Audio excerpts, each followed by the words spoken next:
Welcome to the Forever Better Academy podcast, where you will be given the principles, tools, and techniques to reach the next stage on your journey of self-mastery. Who could you become? I'm your host, Wade Vincent.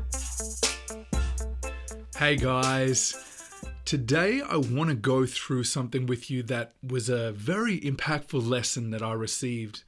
And the main premise of today is there is only one way to talk to your audience, and that is in the way in which your audience listens.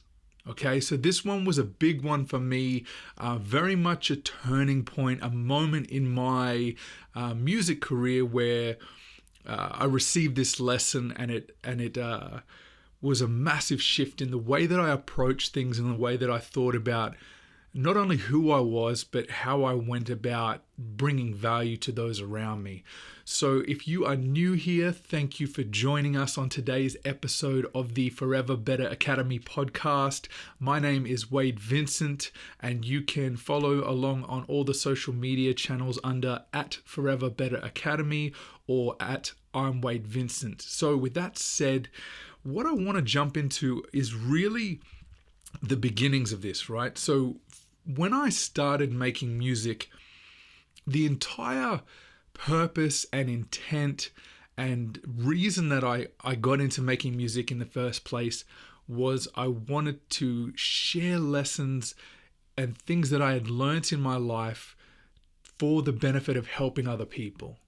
Right, when I was a little kid, I can remember times where my mum would play, old 50s and 60s and 70s music, and point out that those artists would tell stories, and I'd listen to the songs, and I'd understand that there was a purpose behind it. There was a message. There was something in it. It wasn't always just sort of music for fun, and that really, it stuck with me right from when I was little. So very much I became infatuated with this idea of making music for a reason, for a purpose that was for the benefit of others, right? So I got immersed in the world of hip hop when I was sort of in the mid-teen years, and very much was drawn to the graffiti and the breakdancing and the music itself and rap and just the whole spectrum, right? And I couldn't get enough. So I decided this was my vehicle, right? Okay, I knew that desire, that passion, that ambition that I had to find a way to tell people and give people messages of hope or inspiration, right? Those kind of things. I understood music is a universal language, right? No matter what culture you have or what socioeconomic status or your religious background, everyone feels music. So as far as I was concerned, this was it, right? This is the way I'm going to make an impact and give people something that changes their lives for the better, right? So, and that's really what I wanted more than anything, was to make a difference in people's lives.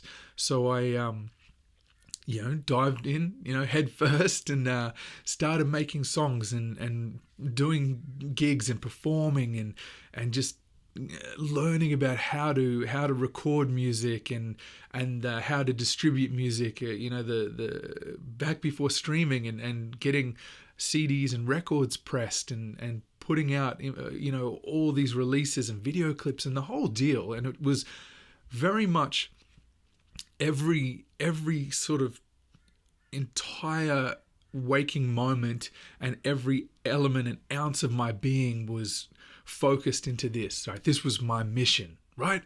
So I very much spent a good 15, maybe 20 years immersed in this, right? Doing this. And when you start out, you often met with resistance, right? From other people who have opinions of what you're doing and what you should be doing or how you should be doing it, right? So I was often sort of met with ridicule or those challenges when you commit to something. The world is going to test you and see how serious you are about it. And I remember times with just, immensely, rude and disrespectful people that just didn't know anything about me, but had an opinion of what I was doing and why I shouldn't be doing it, right? So that was a huge frustration at the beginning, was the people just trying to push you into a pigeonhole, right? Pigeonhole you, or just, you shouldn't be doing this. The way you do this isn't right. Do something else. And on top of that, my own sort of pressure, I guess, that I would self-impose, where I knew what I wanted to do. I knew that I had a purpose behind this, and this was my mission, and I wanted to help people, right? I understood that, and there was that inner voice inside saying to me, you're too young to have life experience to tell people, or provide lessons or give them these stories, right? And I had this inner turmoil about that, where I was like, I'd often ask myself, why would anyone listen to me? And it's not often helpful to do that, because you're sort of creating blockers on yourself and your own obstacles. But sometimes I think that can be helpful in assisting you to analyze the question and process best way forward, right? So I very much, had this, the people outside telling me, this is ridiculous, you're just like a wigger and don't, like just mockery, right, of what you're doing. And then I had my own internal voices saying, why would anyone listen to you? Like, what have you got to offer, right? So going through all of these things and continually making music. And I guess after so long, there was many great experiences that I had, right? Wonderful opportunities, and played, shows with people that, were the inspiration to me when I was beginning. And you never imagined that you'd shake hands with that person or talk to them and be on a stage with them, right? These are like incredible experiences that I'm very thankful to have. And over time, over that sort of, I guess, my music career, it come to a point where I had to really look at it, and I knew that I had talent, because I'd worked very hard to develop it, right? Now, I don't know if I necessarily began with any sort of natural talent or propensity for creating music or rap songs or whatever it may be, but the joy and excitement and passion behind it is often enough to bring out the best of someone, right? And develop it. So when you're obsessed and committed to it, you put a lot of work into it. And I knew that I was, as talented as anyone else in Australia making rap music at the time, most certainly confident in what I was putting out, the quality of the music. But there came a point where I just got not burnt out, but had to really look at it and go, okay, you haven't succeeded to the extent that you're looking to do.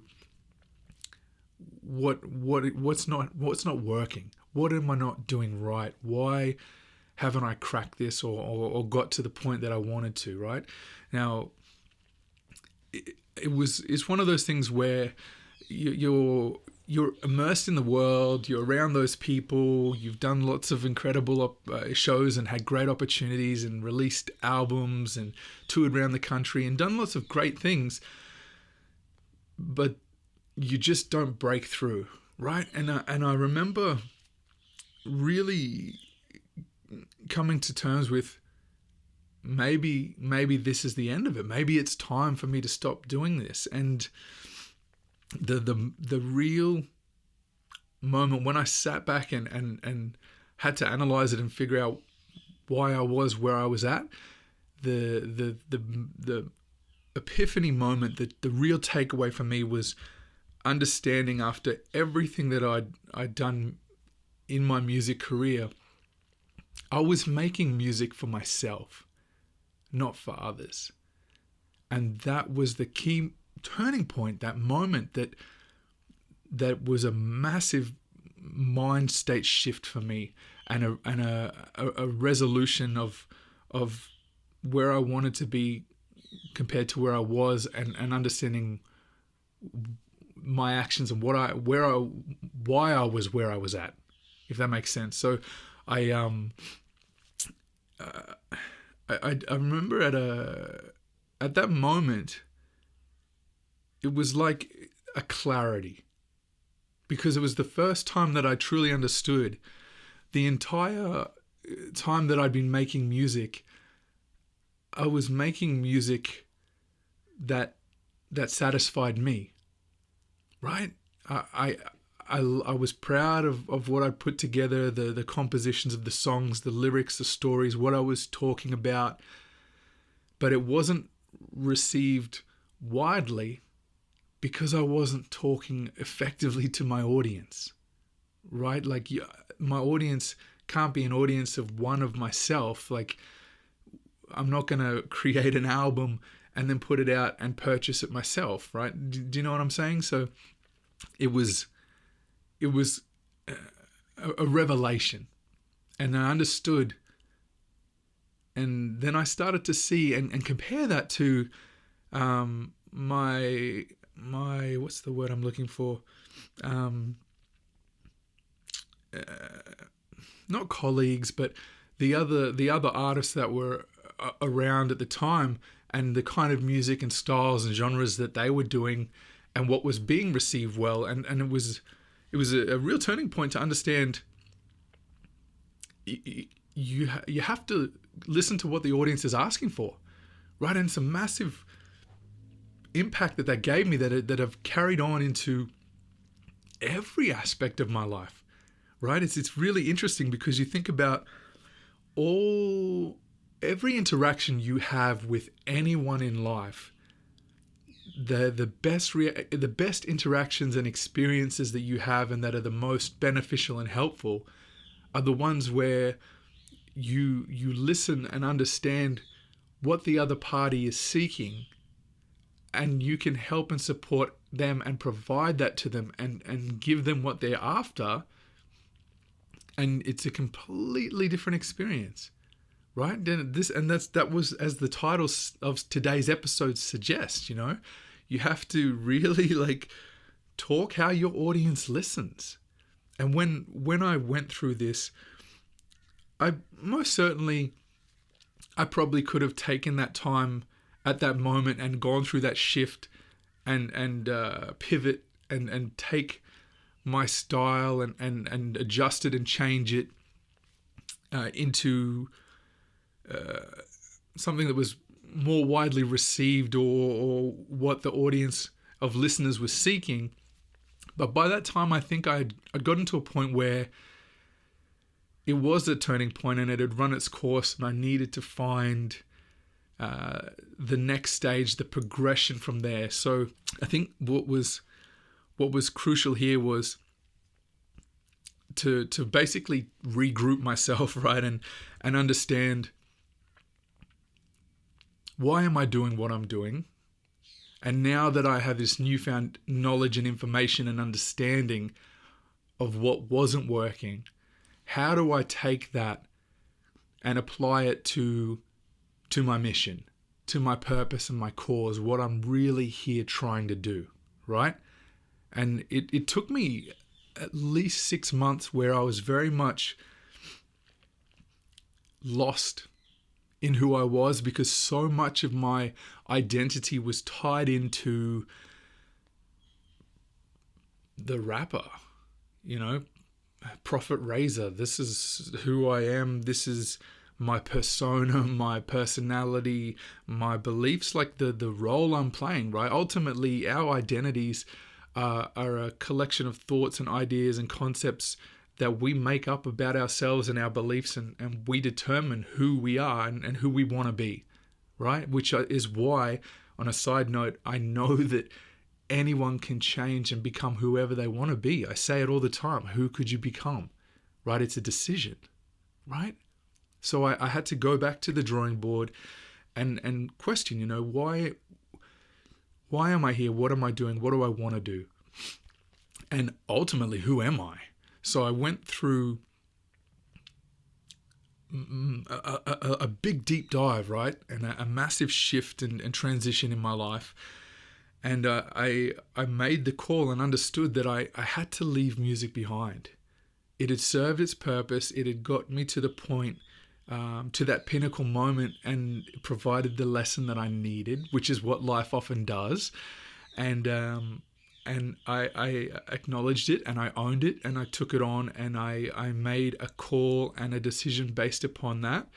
And ultimately, it was the right one, because it gave me a better alignment and more clarity with how I needed to talk to people.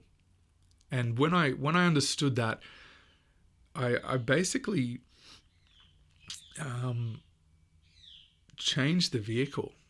Right now, the interesting thing is, it's important. I want to state this and share this with you guys. Is really, it's about adapting, and you have to ensure that your why remains intact, never the how.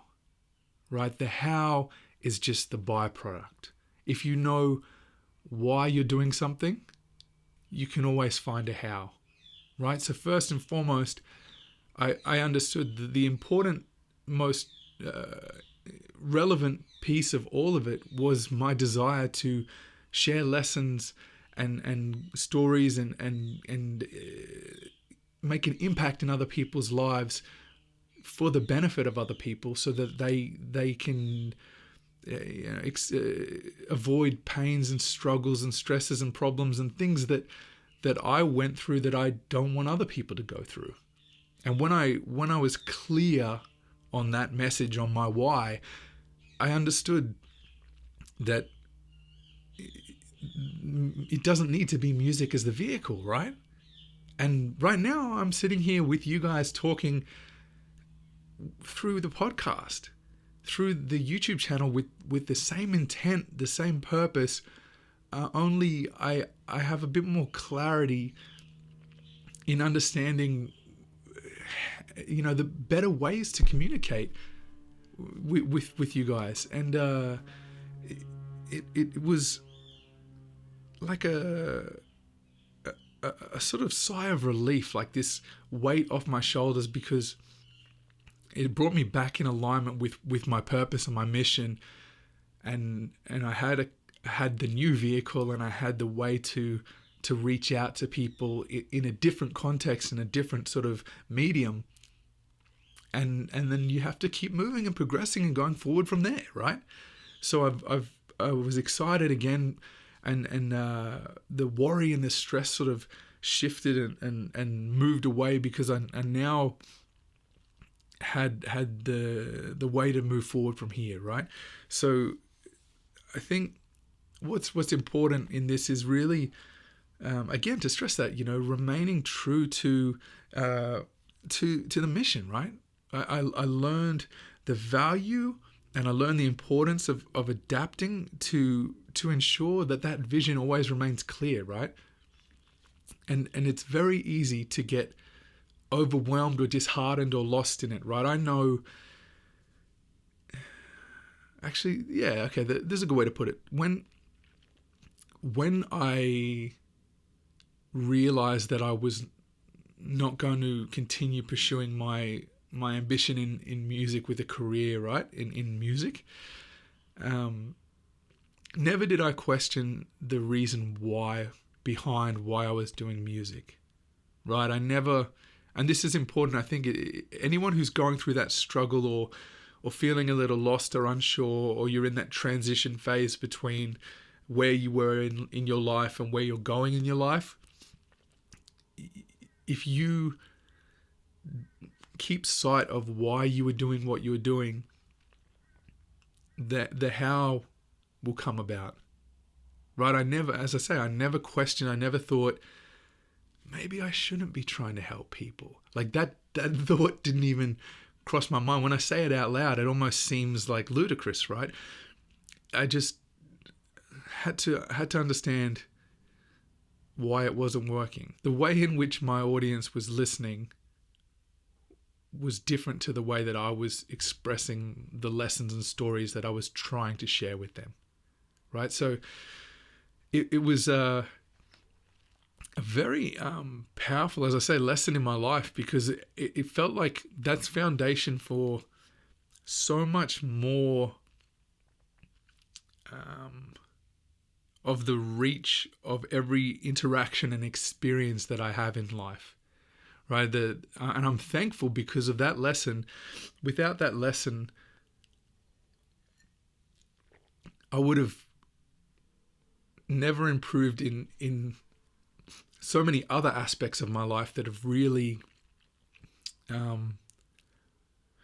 brought more clarity to how I be a better person in service of others, right? And that's probably the biggest change and transformation that I had from all of this, was really just, I learned to be less selfish, right? I and it wasn't like my intent. It was just, ultimately I was using music as the tool that I needed to help me sort of with the struggles I was facing. Like if you know, like when you're growing up, right, and you're listening to music because it transports you away. It takes you to a place where you can forget about your problems, and it's that escape. You know, sometimes you just need that time away from your own mind a little bit, right? And I realized when I say I was making music for me, it was most certainly serving that purpose for me, getting me through those years and that sort of growing up and finding out who I was, right? We all go through this, and when I knew that and was able to shift and understand, and as I say, truly come from a place that is for the benefit of other people, I can continue and carry on and stay true to why I started in the first place. Okay, guys, so I thank you very much for being here. I hope that today's podcast has given you some useful lessons and guidance and insight, and maybe you've gained something from the story that I've shared with you today about my experiences and how it impacted me to receive the lesson I needed. And until next week, I hope that you guys become better each and every day, and enjoy the challenges and struggles that you face. And remember, who could you become? All right, guys, this is Wade Vincent. See you next week.